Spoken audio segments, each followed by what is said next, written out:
ومن يضلله فلا هادي له وأشهد أن لا إله إلا الله وحده لا شريك له وأشهد أن محمدا عبده ورسوله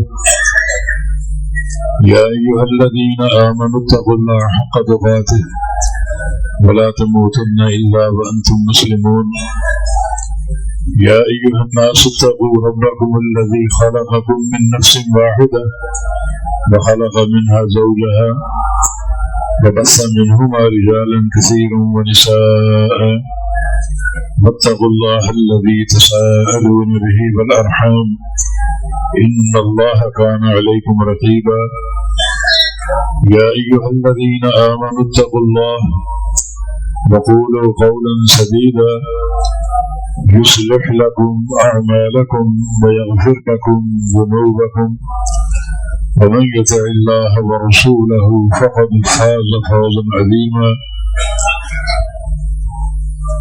أما بعد فإن خير الحديث كتاب الله وخير الهدي هدي محمد صلى الله تعالى عليه وسلم وشر الأمور محدثاتها وكل محدثة بدعة وكل بدعة ضلالة وكل ضلالة في النار من يطع الله ورسوله فقد رشد واهتدى ومن يعص الله ورسوله فقد ضل وغوى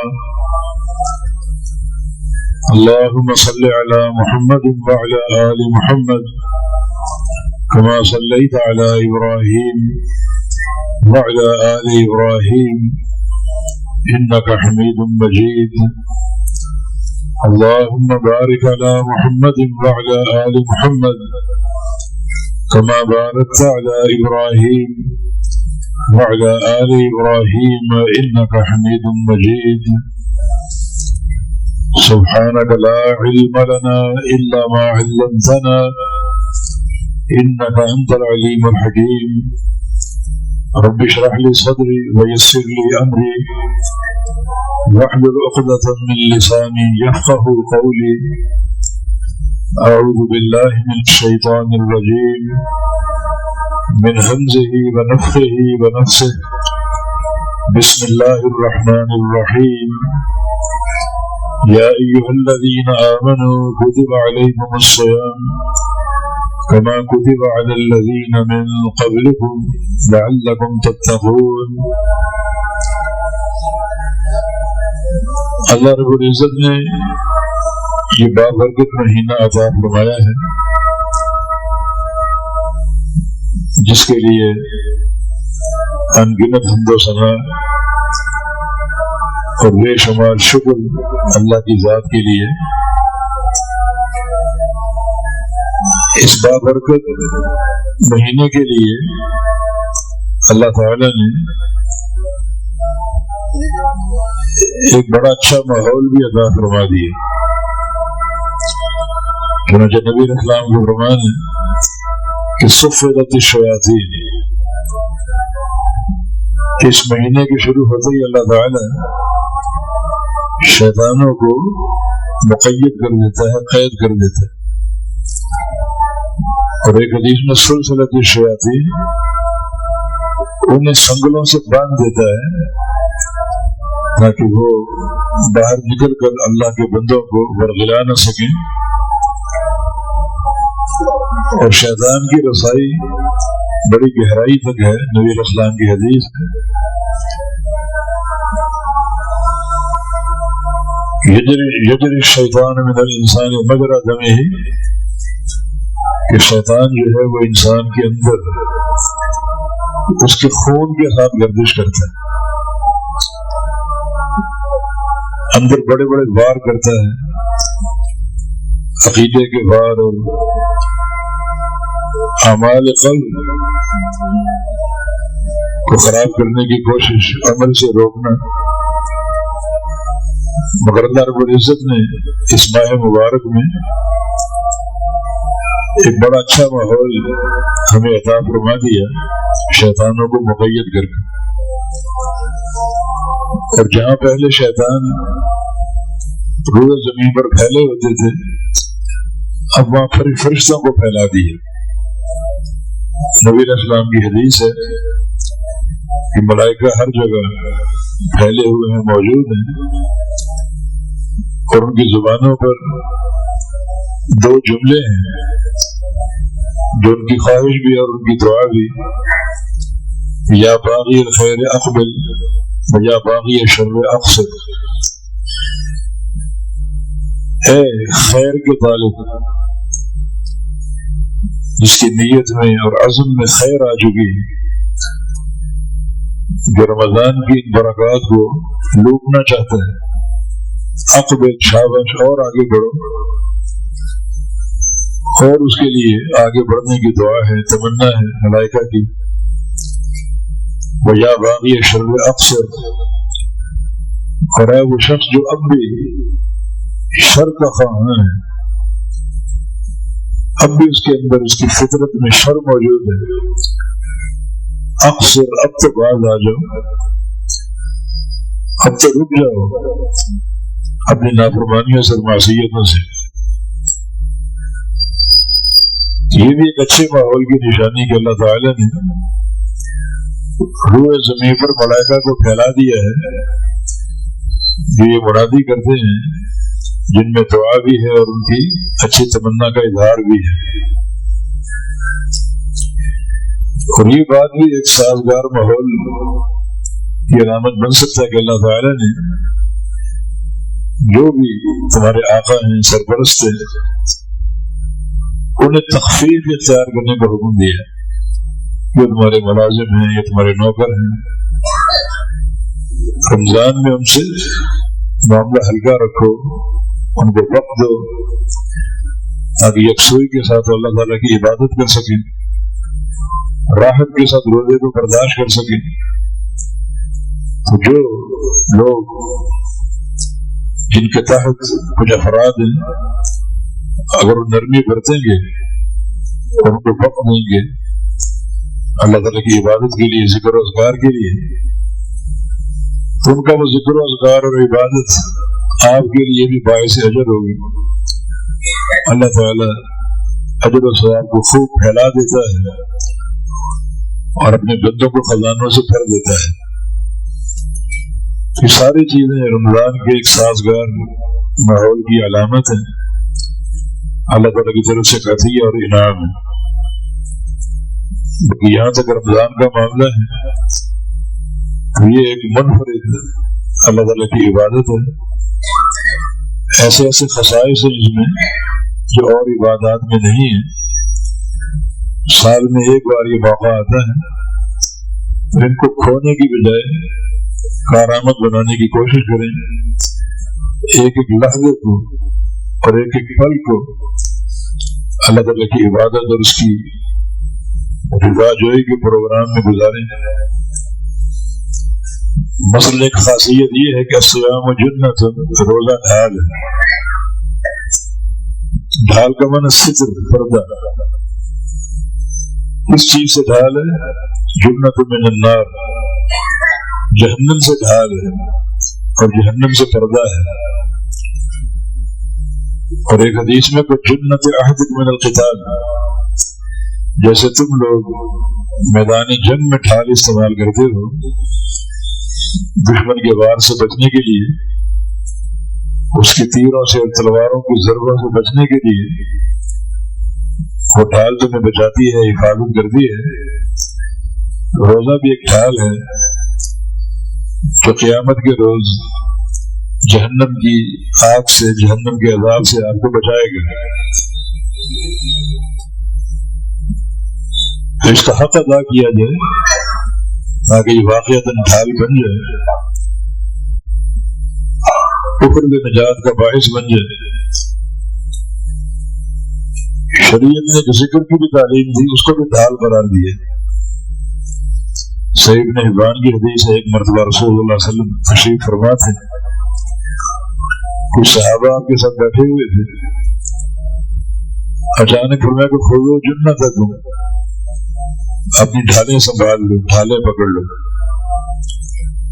صحابہ دائیں بائیں دیکھنے لگے کہ ڈھال تو ہوتی ہے دشمن سے مقابلے کے موقع پر، کسی کے حملے کا خطرہ ہے، دشمن سر پہ پڑا ہے، کیا ڈھالے کیوں سنبھال لیں؟ عرض کیا ومن عدو حضر، کہ دشمن آ رہے ہیں، حملہ آور ہونے والا ہے۔ فرمایا کہ نہیں، یہ ڈھال دشمن سے بچاؤ کی نہیں ہے بلکہ جہنم سے بچاؤ کی۔ اور یہ وہ تو ہم نہیں جانتے، ہم تو ایک ہی ڈھال جانتے ہیں، جہنم سے بچاؤ کی ڈھال کیا ہے؟ تو آپ نے 4 کلمات کی تعلیم دی، سبحان اللہ والحمد للہ ولا الہ الا اللہ واللہ اکبر۔ یہ چاروں کلمات قیامت کے دن ڈھال بن جائیں گے، مقدمات مؤخرات مجنبات۔ جب انسان قیامت کے دن اٹھایا جائے گا اور یہ کلمات کثرت سے پڑے ہوں گے تو کبھی انسان کے آگے چلیں گے، کبھی انسان کے پیچھے، اور کبھی دائیں اور بائیں، ہر طرف سے بندے کا دفاع کریں گے۔ جہنم غضبناک ہوگی اور شعلے اور چنگاریاں پھینک رہی ہوگی، اور یہ کلمات جو ہیں یہ ڈھال بن کر بندے کو بچائیں گے۔ 2 ڈھالیں جمع ہوگی، ایک روزہ اور ایک یہ اذکار، سبحان اللہ والحمد للہ ولا الہ الا اللہ واللہ اکبر۔ ان کلمات کا اجر یہ ہے کہ اللہ ان کلمات کی قبولیت کا فوراً جواب دیتا ہے۔ بندہ کہتا ہے سبحان اللہ، اللہ فرماتا ہے صدقت، تو نے سچ کہا، الحمدللہ صدقت، میرے بندے تو سچا ہے، لا الہ الا اللہ صدقت، سچ کہا تو نے، اللہ اکبر صدقت، سچا ہے تو۔ اس کے بعد بندہ کچھ اللہ سے مانگے، حمد و ثنا بہت ہو گئی، نبی علیہ السلام 4 کلمات کا ذکر کیا، اللہم اغفر لی وارحمنی وعافنی وارزقنی، یا اللہ مجھے بخش دے، مجھ پر رحم فرما، مجھے عافیت دے دے، ہدایت دے دے اور رزق عطا فرما۔ اللہ تعالیٰ ہر کلمے کا جواب دیتا، قد فعلت، میں نے کر دیا، ہدایت دے دی، رحمت دے دی، عافیت دے دی، رزق دے دیا۔ بڑا ہی پر بہار کلمات ہیں، ڈھال بھی ہیں اور بے تحاشا اجر کا باعث بھی ہیں۔ اور ظاہر ہے کہ روزہ ایک ایسی عبادت ہے، جتنا اس کو اللہ کے ذکر سے بھر دو گے اتنا ہی فضیلت اور برکتوں پر قائم ہوگی۔ نبی رحم سے پوچھا گیا تھا افضل الصلاۃ کیا ہے، سب سے بہترین نماز، کہ اکثر للہ ذکر، جس میں زیادہ اللہ کا ذکر ہو۔ افضل صیام کیا ہے، روزہ، کہ اکثر للہ ذکر، جس میں زیادہ اللہ کا ذکر ہو۔ افضل حج کیا ہے، اکثر للہ ذکر، جس میں زیادہ اللہ کا ذکر ہو۔ یہ اعمال کی انجام دہی میں اگر اللہ تعالیٰ کا بھرپور ذکر ہوگا، وہ ذکر اس عمل کی عظمت، انتہائی صحت اور قبولیت کی نشانی ہوگا۔ اگر ہم سمجھیں کہ روزہ صرف ایک فاتح کا نام ہے، صبح سے شام تک کھانے پینے سے گریز کر لیا اور شہوات نفس سے اپنے آپ کو بچا لیے، تو فرض تو ادا ہو جائے گا، مگر اس میں اور رنگ بھر دو اللہ کی رضا کے لیے، گناہوں کی بخشش کے لیے، اخروی درجات علا کے حصول کے لیے، اور وہ کثرت ذکر ہے۔ کثرت ذکر سے اس عبادت کو سجا دو، خوبصورت بنا دو۔ اور یہ انفرادی تو روزے کی ہے، یہ ڈھال ہے اور قیامت کے دن ڈھال بن جائے گا۔ کچھ علماء نے اس کے تحت یہ لکھا ہے، اس کو دنیا میں ڈھال بنا کر گناہوں کے مقابلے میں، تو قیامت کے دن ڈھال بن جائے گا جہنم کے مقابلے میں۔ اذا صمت فلیصم سمعک وبصرک ولسانک، جناب جابر کا قول ہے جو تمہارا روزہ ہو تو خالی پیٹ کا نہ ہو، بلکہ تمہاری آنکھوں کا روزہ ہو، کانوں کا روزہ ہو، زبان کا روزہ ہو، سارے اعضاء کا روزہ ہو، ہاتھوں کا، پاؤں کا، ان سارے اعضاء کو لگا دے اللہ تعالیٰ کی اطاعت میں، ان اعضاء سے نافرمانی کے کام نہ کرے، معصیت کے کام نہ کرے، بلکہ پورا بدن جو ہے روزے میں شریک ہو جائے، ہر عضو کا روزہ ہو۔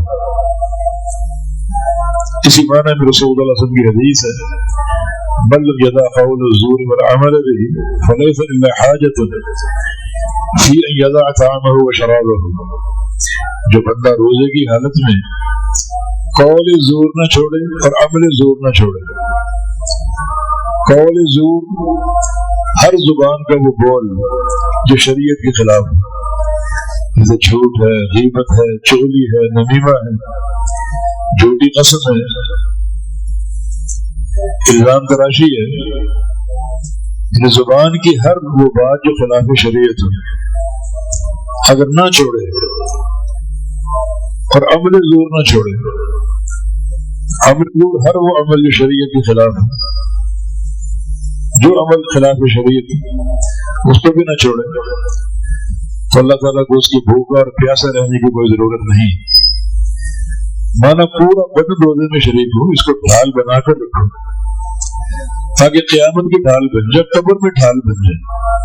حدیث میں تو انسان جو قبر میں اتارا جاتا ہے، جو ہی اس کو قبر میں لٹایا گیا تو اللہ کا عذاب اس کو جھپٹتا ہے،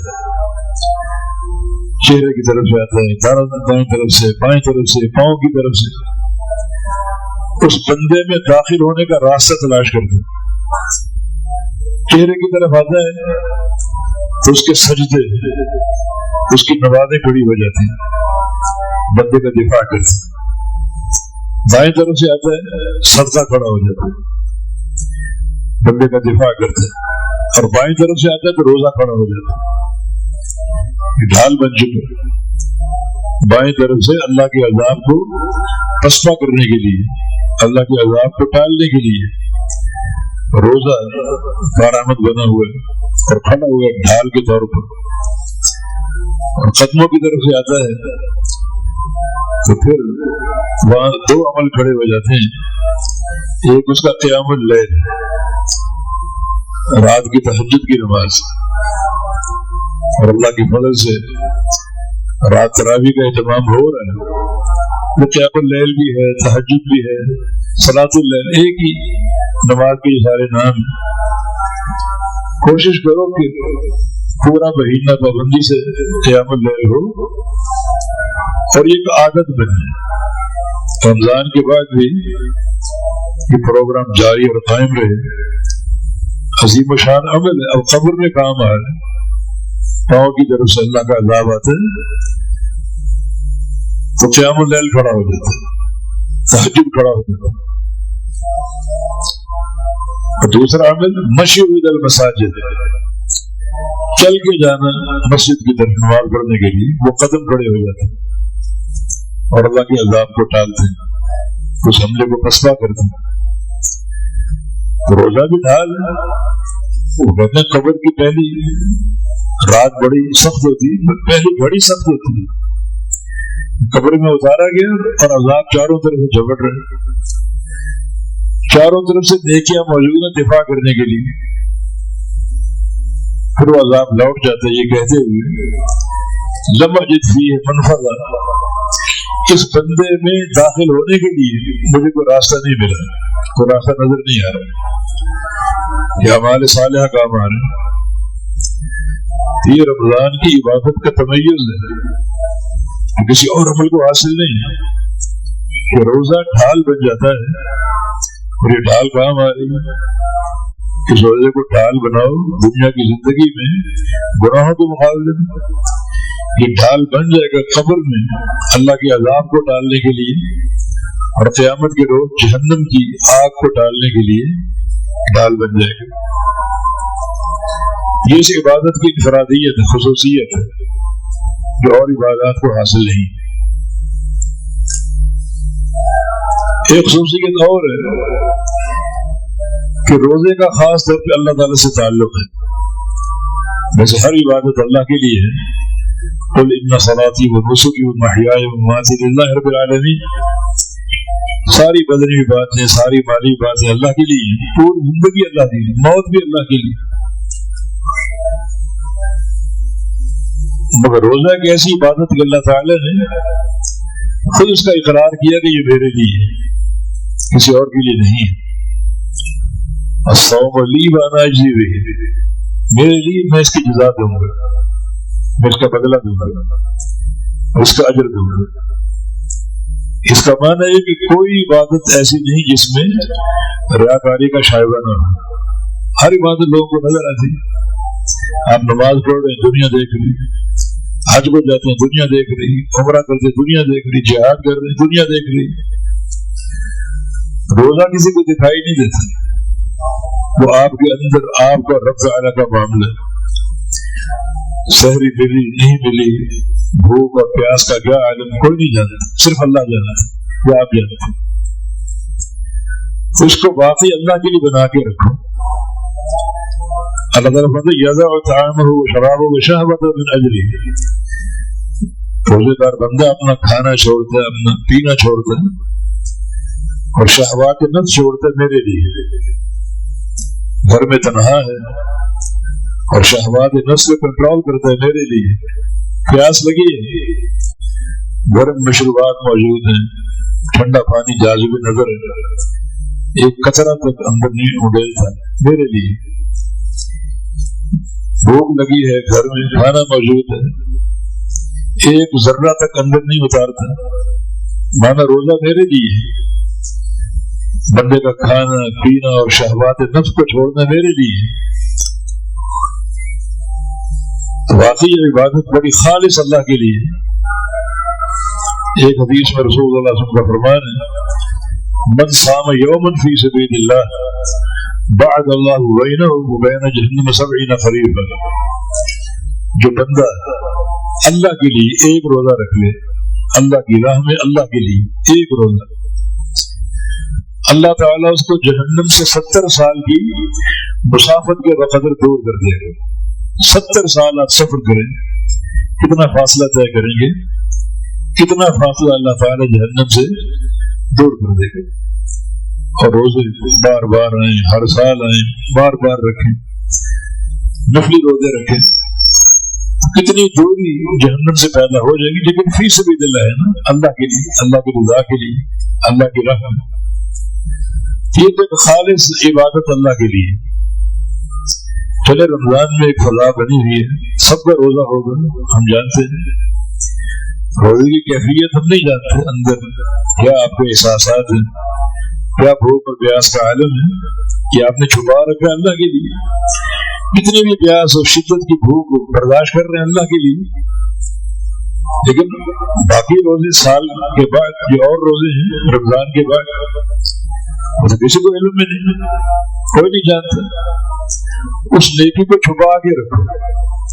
یہ داؤد ابن ابی ہند بہت بڑے محدث تھے، ان کی زندگی میں 30 سال کے روزے انہوں نے ایسے رکھے، کبھی رکھا کبھی چھوڑا، کبھی رکھا کبھی چھوڑا. 30 سال کے روزے. ان روزوں کا علم ان کی بیوی تک کو نہیں تھا، کوئی فرد نہیں جانتا تھا. ابو درداء کا قول رضی اللہ عنہ کہ اللہ تعالیٰ کے لیے کوئی چیز راز بنا کے رکھو، خبیہ اس کو خبیہ، پھر عمل ایسا کر جاؤ لگاتار جو تمہارے اور رب تعالیٰ کے بیچ راز ہو، کسی کو اس کی اطلاع نہ ہو، کسی کو خبر نہ ہو. اب 30 سال کے روزے بیوی تک نہیں جانتے، بچے تک نہیں جانتے. بظاہر بیوی کھانا دے رہی ہے، گھر سے نکل رہے ہیں کہ دوپہر کو آپ کھا لیں گے. گھر سے نکلتے جو پہلا مسکین یا فقیر ملتا اس کو صدقہ کر دیتے.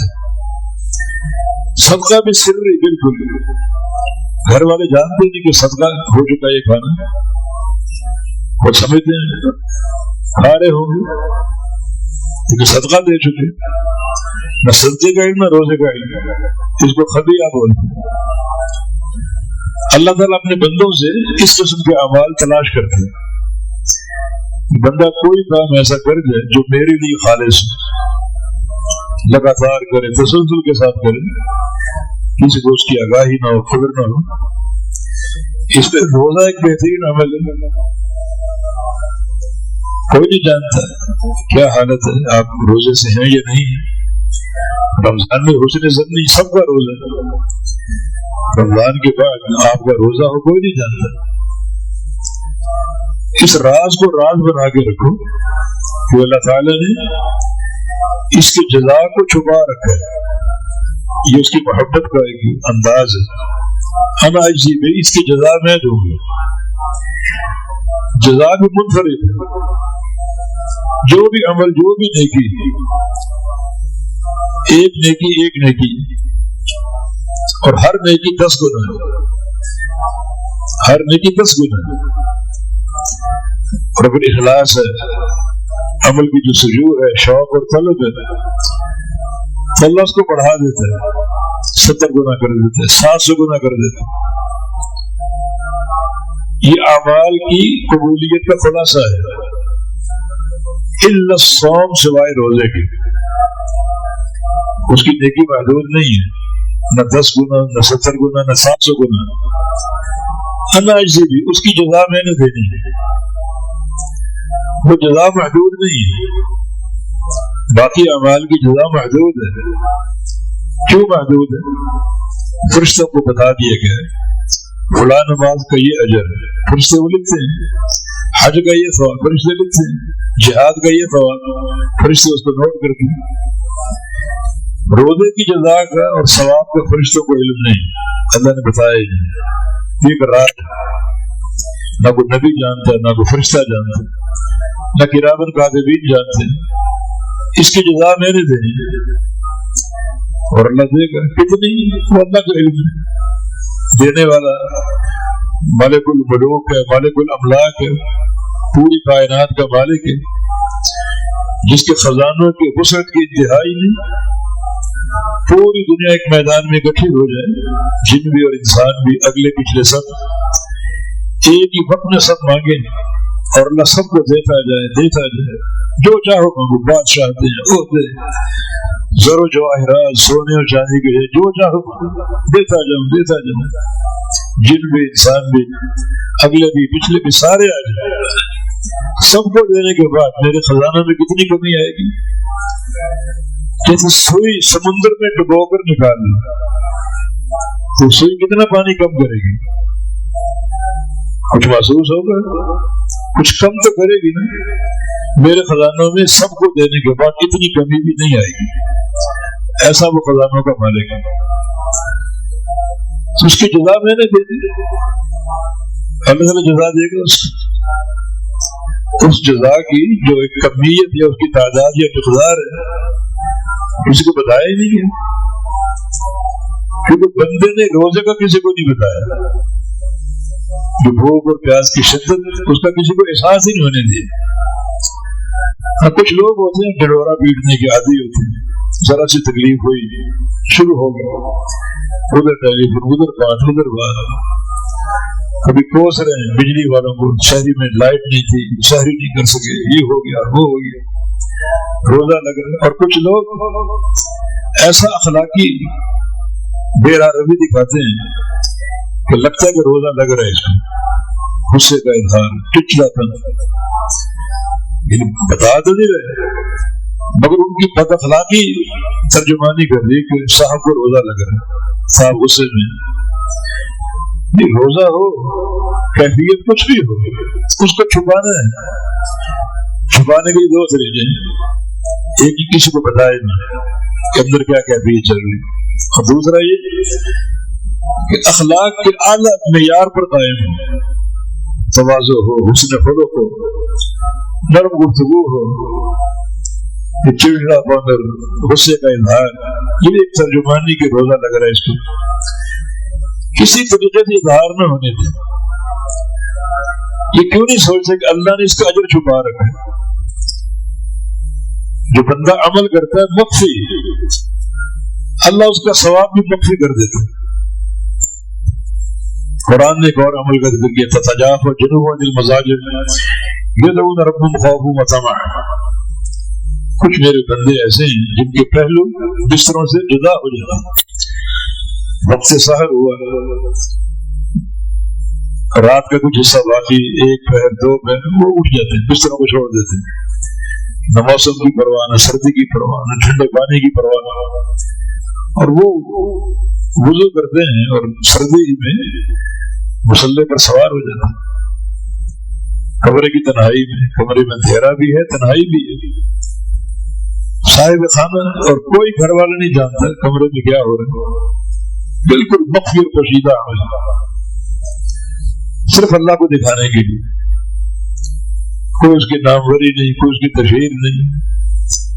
اور اللہ کیا فرماتے ہیں، لا تدری نفس لا تدری، کوئی نہیں جانتا کہ ہم نے ان بندوں کی آنکھوں کو کیسے ٹھنڈا کرنا۔ فلا تعلم نفس ما اخفی لهم من قرۃ اعین، یہ بندہ جو چھپا کر ایک کام کر رہا ہے، کوئی نہیں جانتا، فرشتے بھی نہیں جانتے، نبی بھی نہیں جانتے کہ اس بندے کی آنکھیں میں نے کیسے ٹھنڈی کرنی۔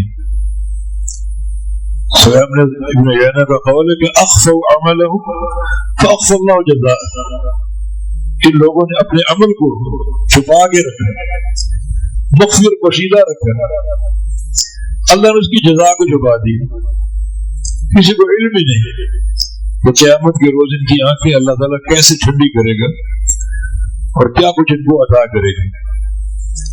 یہ روزے کی انفرادیت ہے، یہ دو چیزیں، الصوم لی وانا اجزی بہ، الصوم لی میں اخلاص، بندے نے عمل کو چھپا ڈالا ہے، وانا اجزی بہ میں اللہ تعالیٰ کا وعدہ ہے اجر دینے کا اور جزا دینے کا۔ اس کی تفسیر بھی ایک محدث سفیان بن عیینہ نے فرمائی ہے، بڑی لاجواب تفسیر کہ اللہ کا جزا دینا، اس کا کیا معنی ہے؟ روزہ میرے لیے یہ تو ہوگا اخلاص، اخلاص عمل، اور میں اس کی جزا دوں گا، یہ جزا دینے کا فائدہ ہے، ضرور جزا دے گا۔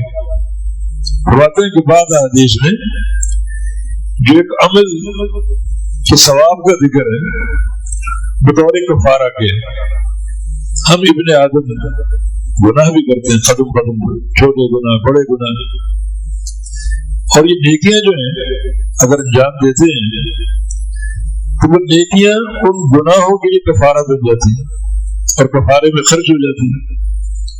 نیکیاں بھی ہیں، گناہ بھی ہیں، اللہ تعالیٰ قیامت میں اکٹھا کرے گا، نیکیاں پھر گناہ بھی، اور ممکن ہے وہ نیکیاں ایسی ہوں کہ گناہوں کی بخشش میں خرچ ہو جائے۔ یہ بھی ایک بڑی عظیم جزا ہے۔ گناہگار تو سبھی ہیں، اور گناہ اگر ایک میں دامن سے لٹکا رہ گیا، چمٹا رہ گیا، تو جنت میں داخلہ ممکن نہیں ہے جب تک اس کی معافی نہ ہو جائے۔ اگر یہ اعمال صالحہ معافی میں کام آ جاتے ہیں تو بہت بڑا ایک عمل صالح کا صلہ ہے۔ یہ نماز ہے، وضو سے لے کر نماز تک ہر عمل گناہوں کی بخشش کا باعث ہے۔ وضو کرتا ہے تو گناہ جھڑتے ہیں، آخری قطرے تک گناہ گرتے ہیں۔ نماز ہے، پانچوں نمازیں، اس کی آپ نے مثال دی، جیسے کسی کے گھر کے سامنے نہر ہو، 5 بار نہائے، کوئی میل کچیل باقی نہیں بچے گی، جسم بالکل صاف ہو جائے گا، پاک ہو جائے گی۔ کہ مثال 5 نمازوں کی ہے کہ 5 نمازیں جو ہیں بندے کو گناہوں سے پاک کر دیتی۔ نبی اسلام کی حدیث ہے، صلی ابن آدم، انسان نماز پڑھتا ہے تو اللہ تعالیٰ یؤتی بسیئات ہی، اس کے گناہوں کو لے آتے ہیں، یضع علی رأسہ وعاتقیہ، اور گناہ اس کے سر پہ اور کندھوں پہ رکھ دیتے ہیں۔ کلما سجد کلما رکع او سجد تساقط، اور بندہ جب رکوع میں جاتا ہے، سجدے میں جاتا ہے، تو گناہ گرنا شروع ہو جاتے ہیں، سارے گناہ سر پہ لا دیے گئے، کندھوں پر لا دیے گئے، اب گناہ گرنا شروع ہو گئے۔ اگر آپ نفلی عبادت کر رہے تو لمبے سجدے کرو۔ نبی علیہ السلام کا بعض اوقات قیام اور سجدہ برابر ہوتا تھا، قیام اور رکوع برابر ہوتا تھا. ایک بڑی اس عمل کی فضیلت ہے. رکوع و سجود میں گناہ کرتے ہیں وہ لوگ انتہائی تعجب کے مستحق ہیں. کیا ان کی جسارت ہے، چھوٹے رکوع، چھوٹے سجدے، ٹکریں مار رہے ہیں. رات تراویح کا ان کا عالم دیکھو، ٹکریں مار رہے ہیں، مذاق کر رہے ہیں نماز کے ساتھ، تراویح کے ساتھ. 10 روزہ تراویح، 3 روزہ تراویح، عالم و تعالم سمجھ آ رہا ہے، کچھ سمجھ نہیں آ رہا. نہ پڑھو. اور عقیدہ یہ ہے کہ بس 3 دن پڑھ لیا، قرآن پورا سن لیا، اب ہم آزاد ہے، کاروبار کریں، دکانیں کھولیں، کمائیں جا کر. یہ کوئی فکر نہیں، نہ کوئی شرعی سوچ ہے. انحراف کا راستہ ہے، انحراف کا راستہ. مذاق قرآن کے ساتھ بھی، نماز کے ساتھ بھی، روزوں کے ساتھ بھی. دیکھیں کس طرح نماز گناہوں کا کفارہ ہے. سلام پھر گیا، مسجد میں بیٹھ گئے، سبحان اللہ 33 بار، الحمدللہ 33 بار، اللہ اکبر 33 بار. اور 100 کا عدد پورا کرنے کے لیے لا الہ الا اللہ وحدہ لا شریک لہ لہ الملک و لہ الحمد یحیی و یمیت وہو علی کل شیء قدیر. 100 کا فکر پورا ہو گیا. لیکن حتۃ خطایاہ ولو کانت مثل زبد البحر، اس کے گناہ جھاڑ دیے جائیں گے چاہے وہ سمندر جو زمین پر موجود پانی ہے اس کے برابر کیوں نہ ہو. اتنے وزنی گناہ ہوں، اتنے وزنی کہ زمین پر موجود سمندروں کا، دریاؤں کا، نہروں کا پانی تولا جائے، جتنا وزن بنے اتنے وزن کے گناہ ہوں، اللہ تعالیٰ اس ذکر کی برکت سے سارے معاف کر دے. کس طرح یہ عمل گناہوں کا کفارہ دیتا ہے. جناب سفیان فرماتے ہیں کہ ہر عمل گناہوں کے کفارے میں خرچ ہو سکتے ہیں. پھر کچھ عمل ایسے ہیں جو قیامت کے دن حقوق کی تصویر میں خرچ ہوں گے. حقوق کی تصویر دنیا کھڑی ہے میدان معاشر میں، اللہ حساب و کتاب کے لیے آئے گا اور یہ کہتا ہوا آئے گا انا الملک انا الدیان، میں ہوں بادشاہ اور میں ہوں عدل قائم کرنے والا. اللہ تعالیٰ کی آواز لوگ سنیں گے. آج لوگوں کو عقیدہ کہ اللہ تعالیٰ کی آواز نہیں. اس حدیث کا کیا جواب دو گے؟ یسمعہ من بعد کما یسمعہ من قرب، دور کے لوگ بھی ویسے ہی سنیں گے جیسے قریب کے سنیں گے. اللہ کی آواز کا خاصہ ہے. ایک صف اول ہے اور ایک صف لاکھوں اور کروڑوں صفوں کے بعد بڑا میدان معاشر. جو آخری بندہ کھڑا میدان معاشر میں ویسے ہی سنے گا جیسے پہلا بندہ سنے گا. اللہ کی پکار بھی ثابت ہے، اللہ کی آواز بھی ثابت ہے، لوگوں کو سننا بھی ثابت ہے. آپ نہیں مانتے. اکثریت پاکستان کی اشعری مذہب اللہ تعالیٰ کے کلام کو نہیں مانتے، کلام لفظی کو نہیں مانتے، حرف کو نہیں مانتے، سننے کو نہیں مانتے. اللہ نے موسیٰ علیہ السلام سے کلام کیا، انہوں نے سنا کلیم اللہ، یہ ان کا شرف ہے. معراج کی رات نبی علیہ السلام سے کلام کیا، یہ ان کا شرف ہے. کتنے واضح نصوص موجود ہیں. قیامت کو اللہ حساب لے کر ہر بندے کا اللہ تعالیٰ سوال کرے گا، لوگ جواب دیں گے، سوال سن کر جواب دیں گے. کتنے نصوص کے بعد بھی آپ کلام اللہ کا انکار کر دیں اور ایسے مفروضے قائم کریں جو غور کریں تو کفر تک پہنچتے. اللہ تعالیٰ ہدایت دے.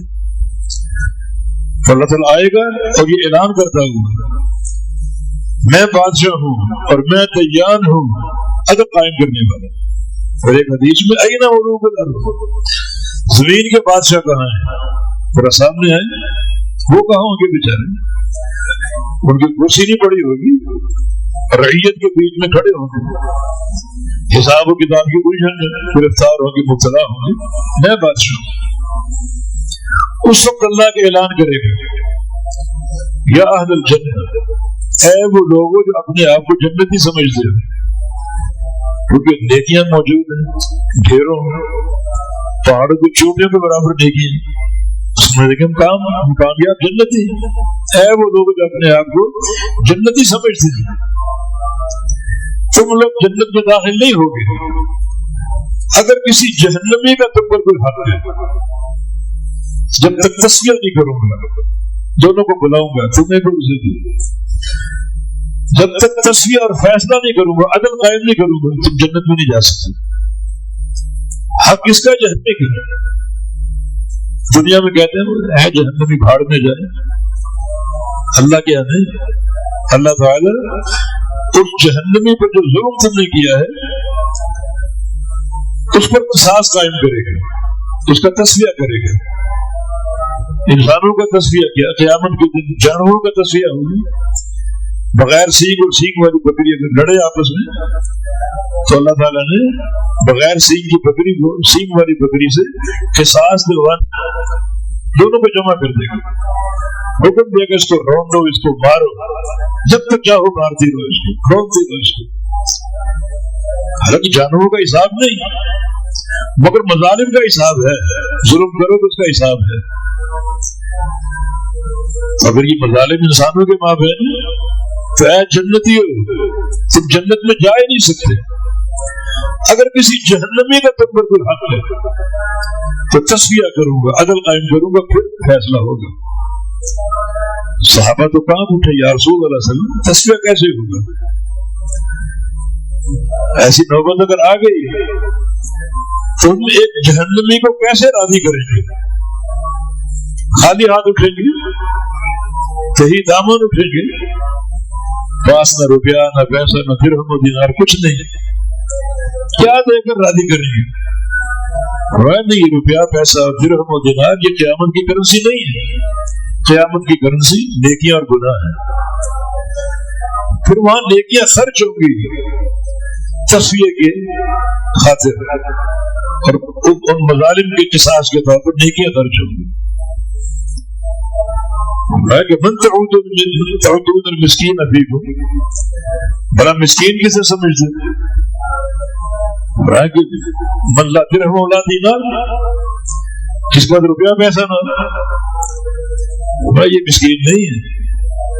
مسکین وہ شخص جس کے پاس بے تحاشا نیکیاں. حاجی بھی ہے عمرے کا بھی شوق ہے بار بار عمرے کرنا. یتیم خانے بنوا رکھے مدارس بنا رکھے مساجد بنا رکھی مگر حاجی صاحب اخلاق کے کڑوے تھے.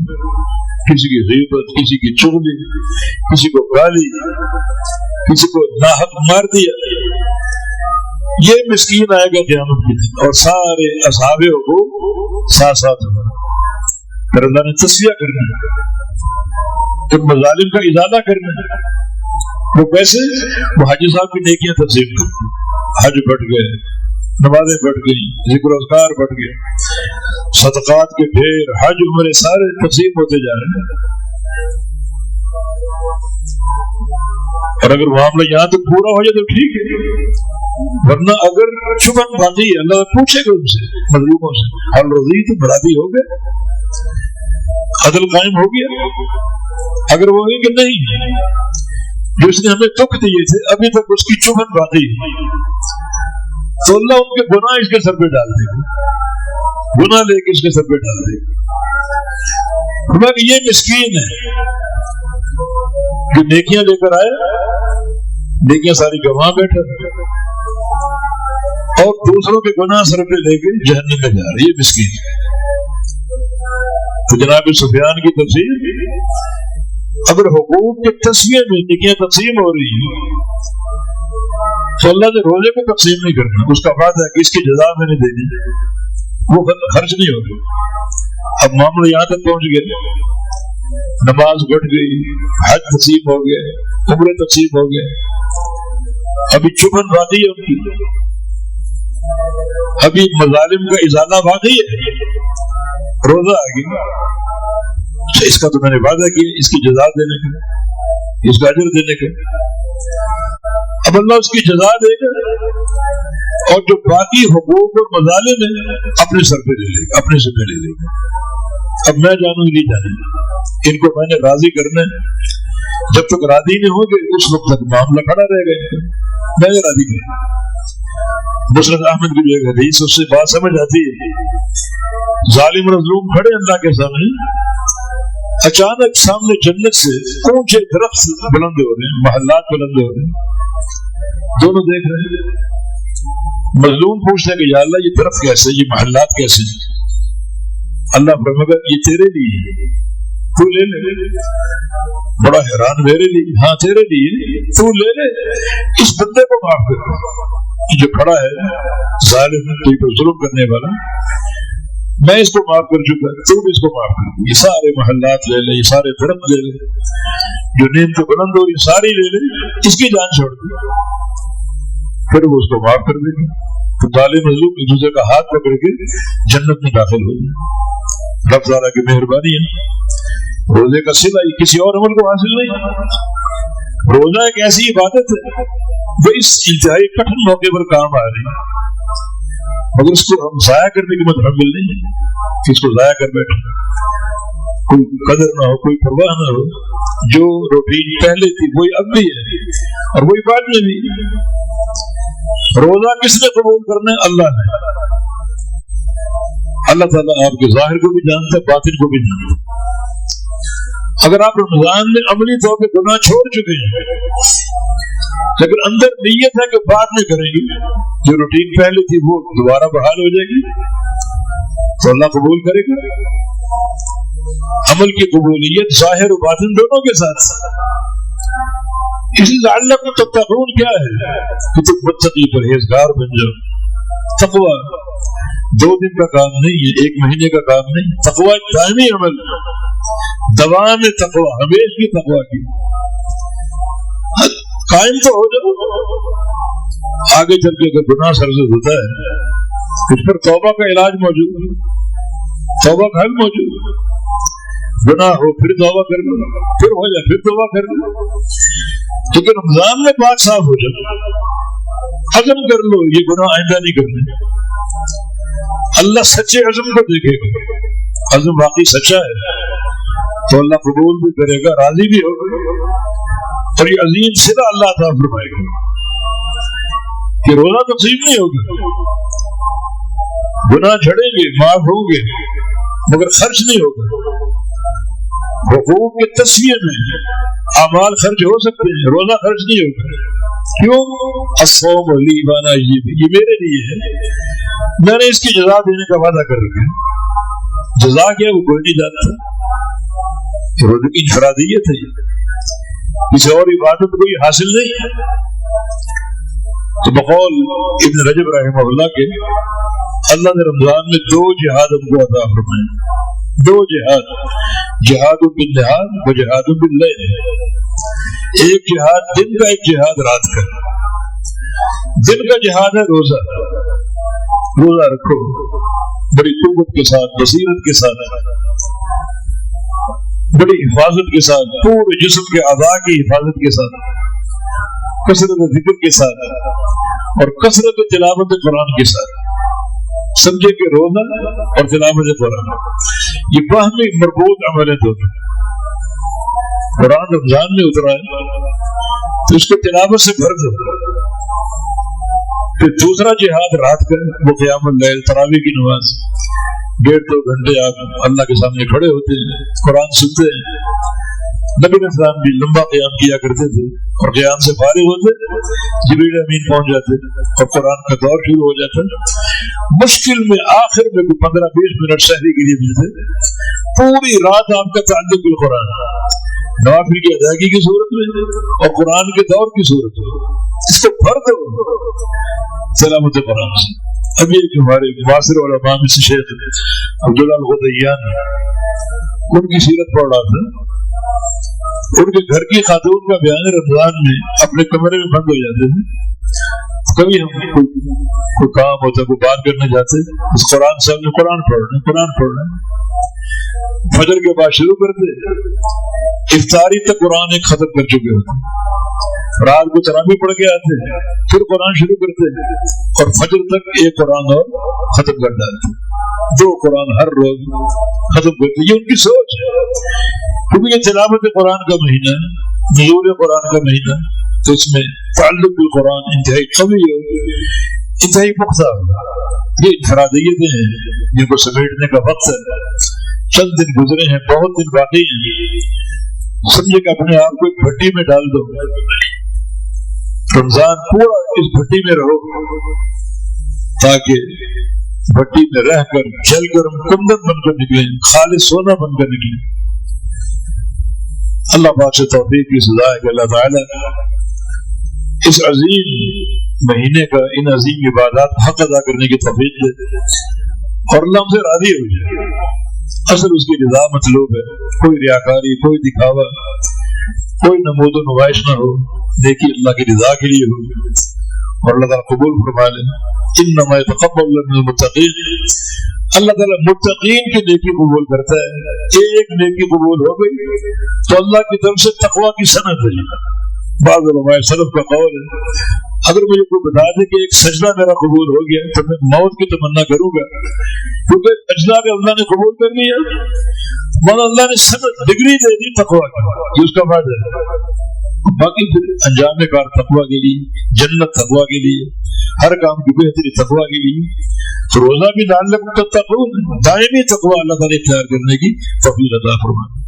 اقول قولی ھذا واستغفر اللہ لی ولکم، وآخر دعوانا الحمد للہ رب العالمین۔